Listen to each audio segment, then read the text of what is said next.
folks, welcome to Bear Mountain. Today we're working on something that I think is going to be pretty cool. We've got some things that we're going to be working on trying to help us control cucumber beetles, so let's dive into it.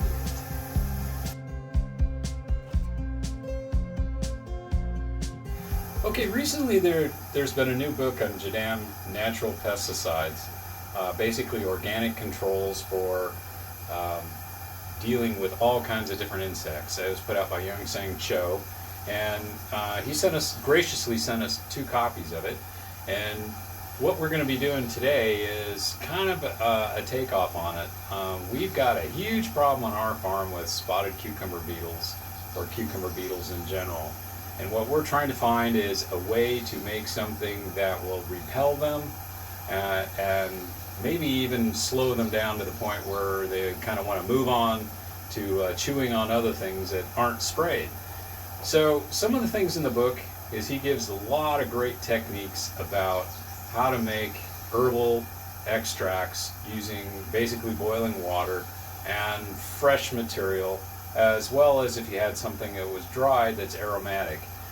In our case, what we're going to be using today is we're going to be testing to see if eucalyptus actually can help repel cucumber beetles, because one of the things we noticed is eucalyptus, nothing really bothers those guys. You don't see many bugs on the eucalyptus plants at all, and definitely we never see any cucumber beetles on.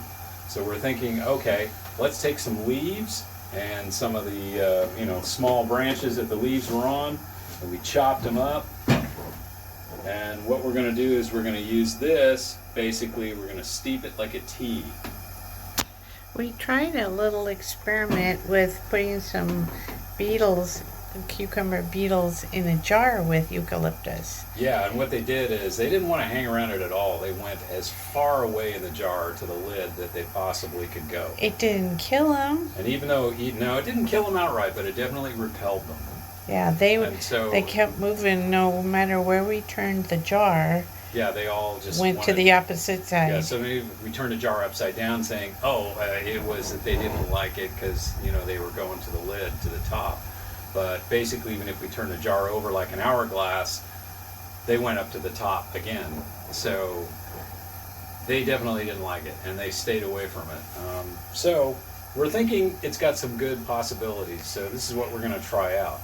Now, how we're going to do it, this is just a mesh bag, simple mesh bag. You could use a paint strainer bag. This one happens to be a bag that once upon a time we got some bulb corms in it. And we're going to put a couple of rocks in it for weight.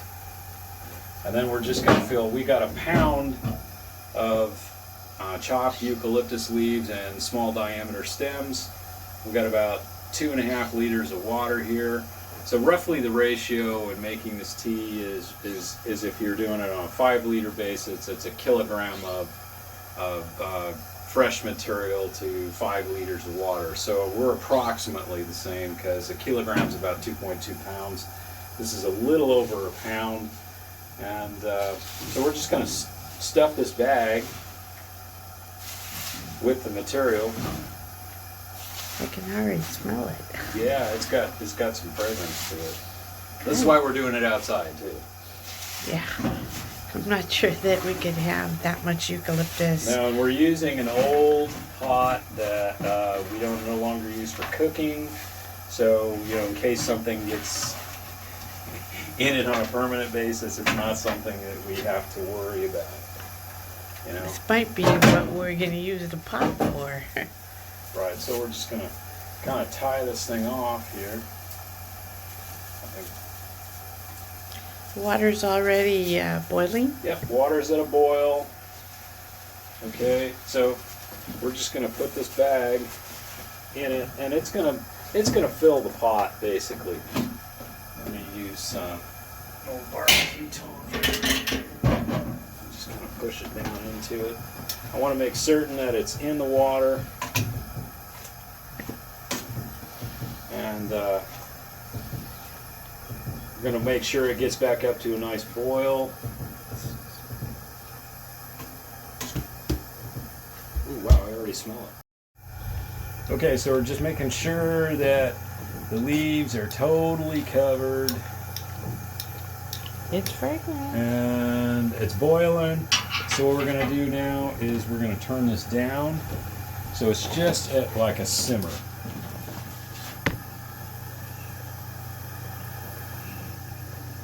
Just turn it down just a little bit.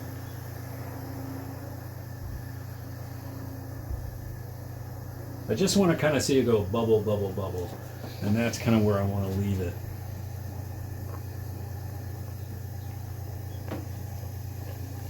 So we're going to turn it down just a little more. Just very low heat. That seems to be about right. We got it on a low simmer. We're just going to put a lid on it.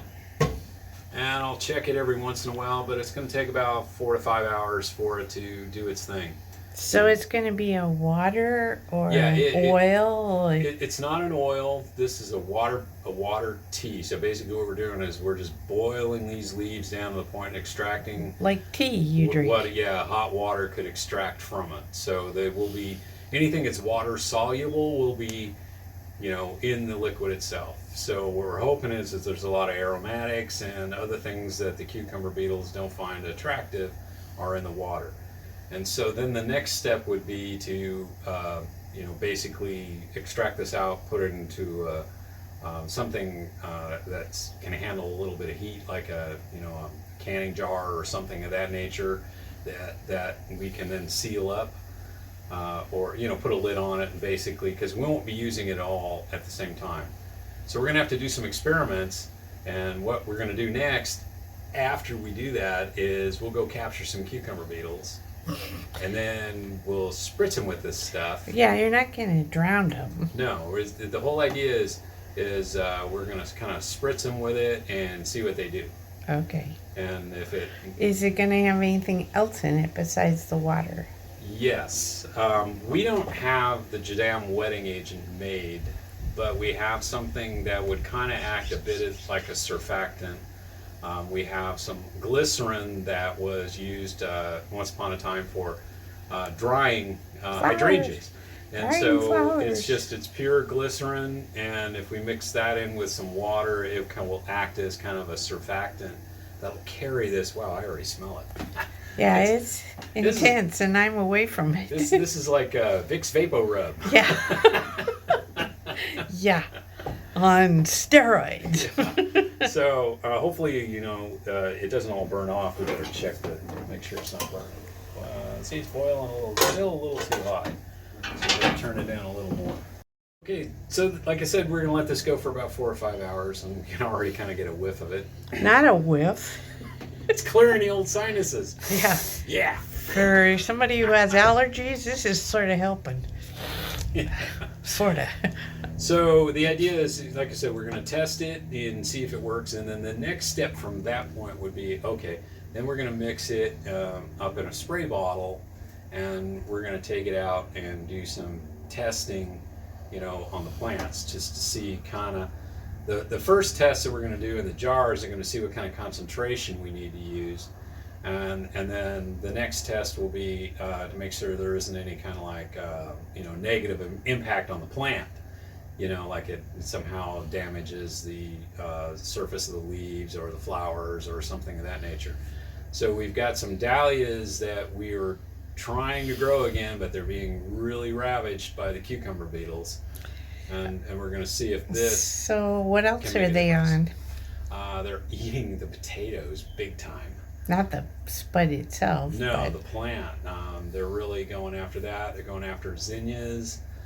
This year is pretty bad for cucumber beetles. Last year we didn't have many at all. Yeah, that's why we thought we could grow dahlias again, but they're just not looking good. No. And I know that a lot of people use bags over the blossoms, but that's not what what we're doing here.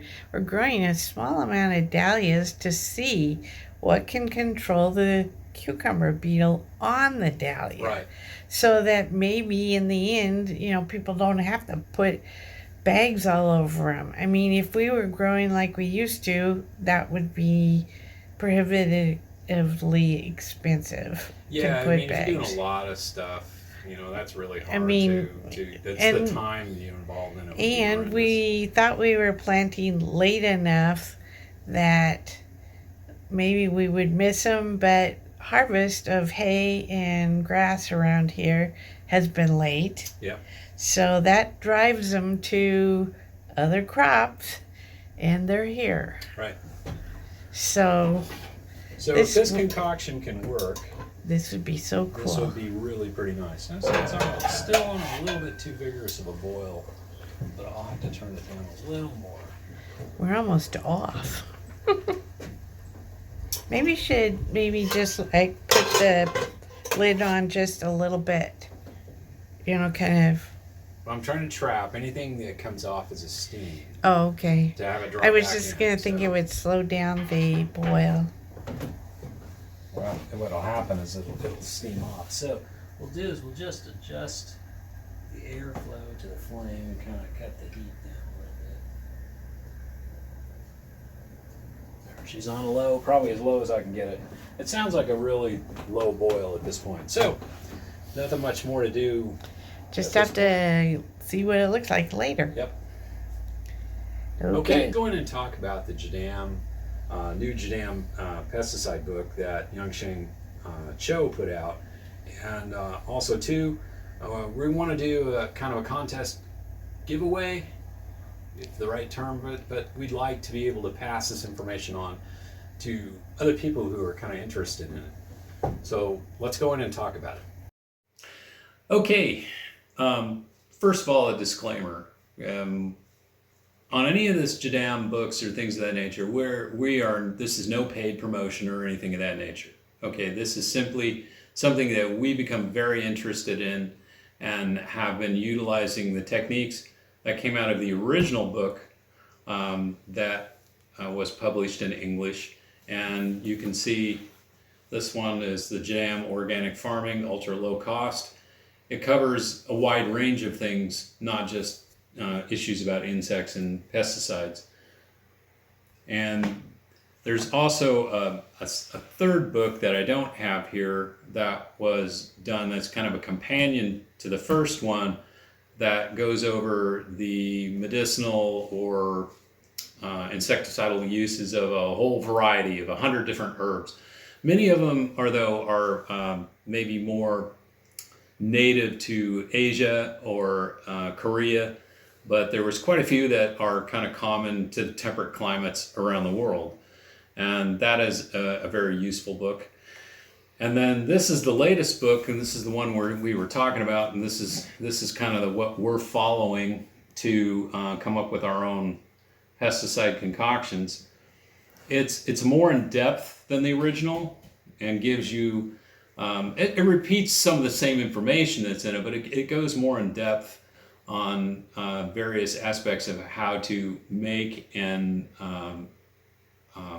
sulfur solution for germicide, or a wetting agent, which is basically insecticidal soap, and also JADAM herbal solutions, which is what we were kind of making out there with the eucalyptus. So it also has a great table of contents that will tell you exactly where, if you're looking for possible solutions that he's already worked through, or others in JADAM have worked through regarding different kinds of insects. And there's quite a list of insects in here that are common in temperate climates and in some subtropical climates around the world. And what he has discovered has been effective either in controlling them, repelling them, or maybe in some cases, just outright killing them. The whole point on this, though, is that the basics is to start with is get your soil as healthy as possible, get your plants as healthy as possible. But in some cases, you're always going to have the opportunity for a pest infestation of something. And no matter how well you do, you can do better than if you're not following natural practices. You can have a worse outcome, and you can do better by following these practices and having healthier plants and healthier soil, which takes a lot of the issues off the table. But even so, you can have, doing the best you can do, or you're in transition to get to the best you can do, and you're going to need some help. This is a great book to go about, learning how to kind of take care of those situations that, may basically get out of control. Are these recipes? Yeah, in a sense they are, but the basic for, he gives recipes for how to make what he calls JADAM sulfur, which is a liquid applicable sulfur, which is used many times as like a germicide, or fungicide, if you want to call it that. He gives recipes on how to make a wetting agent, he called JADAM wetting agent, which is essentially a liquid soap, and how to make that, without, expensive equipment and things of that nature. In both cases, he gives you specific recipes and specific steps on how to do it. It also goes back over JADAM microorganism solution, which is also covered in the original book, and talks a bit about, how to go about doing that.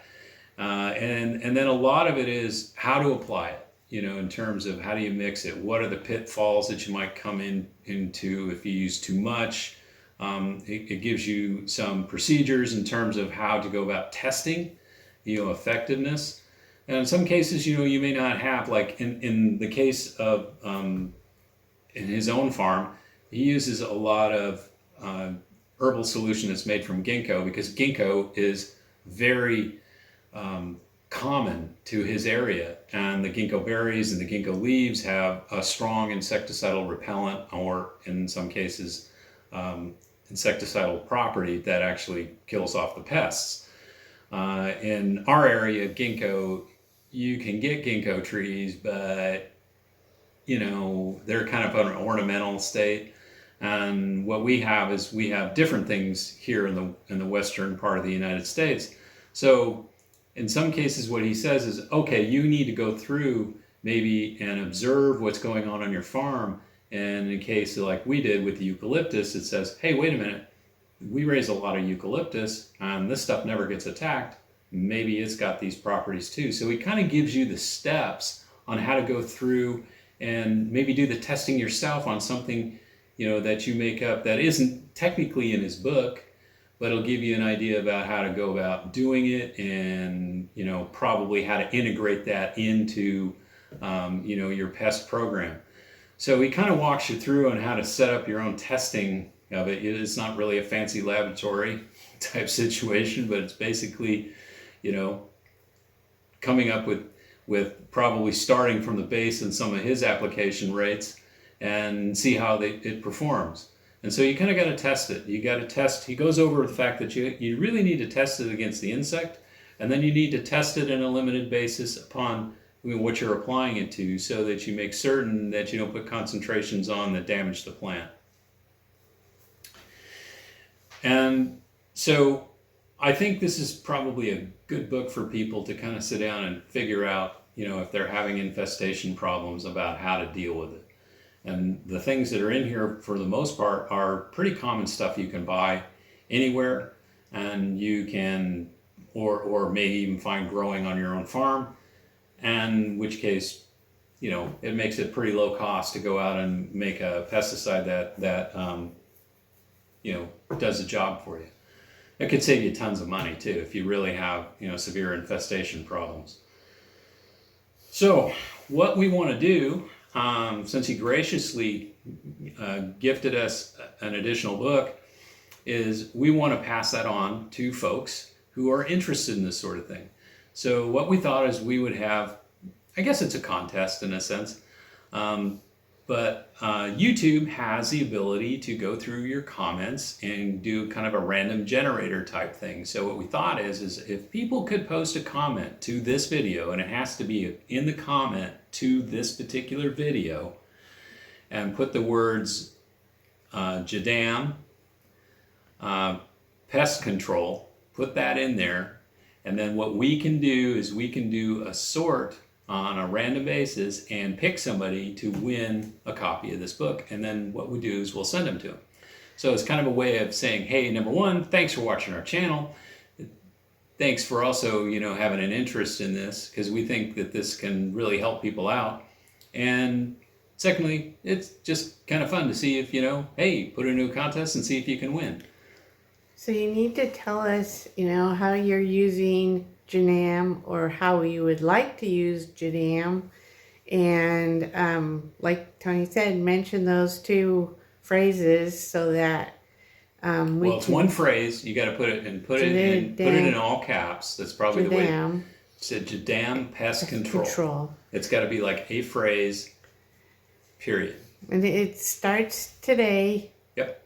And we'll run it from the 18th of July to the 24th of July. Right. So you have a whole week. And the video is out on the 18th. So you guys should have. We'll go till midnight on the 24th, and then comment on the post, the YouTube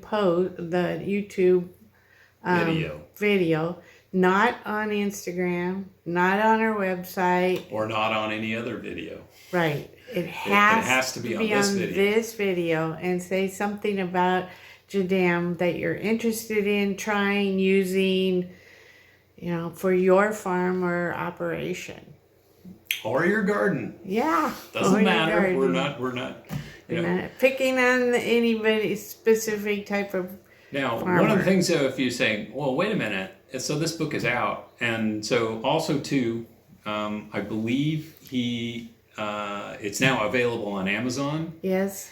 And it's probably available, I think they were trying to make it on Kindle too, so I haven't checked on Kindle, but honestly, I would get the hardback version of it because there's just fantastic pictures in here. Yeah. That, just go through. It has the greatest pictures of bugs. Pictures of the insect, and maybe at its different stages in life, what it's eating, and all kinds of things.